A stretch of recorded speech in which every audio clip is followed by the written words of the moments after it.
మాజీ మంత్రి మల్లారెడ్డిని పోలీసులు అరెస్టు చేశారు. తమ స్థలాన్ని కబ్జా చేశారంటూ నానాయాగి చేసిన మల్లారెడ్డిని అదుపులోకి తీసుకున్నారు. 100 మంది గూండాలు తమపైకి వచ్చారని, తమను చంపేందుకు ప్రయత్నించారంటూ ఆరోపణలు చేశారు. తమ భూమిని ప్రాణాలకు తెగించి కాపాడుకుంటామని, అప్పటిదాకా అక్కడి నుంచి కదిలేది లేదని భీష్మించుకు కూర్చున్నారు మల్లారెడ్డి, ఆయన అల్లుడు ఎమ్మెల్యే మర్రి రాజశేఖర్ రెడ్డి. కుత్బుల్లాపూర్పేట్ బషీరాబాద్ పిఎస్ పరిధిలో ఈ ఉద్రిక్తత చోటు చేసుకుంది. ఈ నేపథ్యంలో మల్లారెడ్డిని అదుపులోకి తీసుకున్నారు పోలీసులు.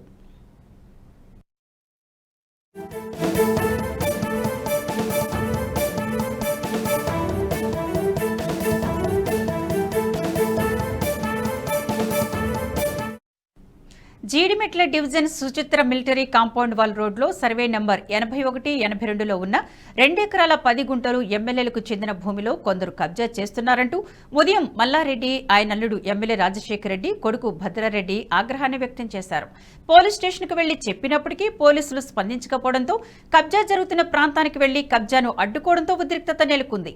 దీంతో పేట్ బషీరాబాద్ పోలీసులు రంగప్రవేశం చేసి ఘర్షణను అడ్డుకున్నారు. ఇరు వర్గాలకు సముదాయించే ప్రయత్నం చేశారు. రాత్రి తమ భూమిని కబ్జా చేసి వేసిన షెడ్లను మల్లారెడ్డి అనుచరులు కూల్చివేశారు. పోలీసులు వన్ సైడ్ గా వ్యవహరిస్తున్నారంటూ ఎమ్మెల్యేలు ఆరోపించారు.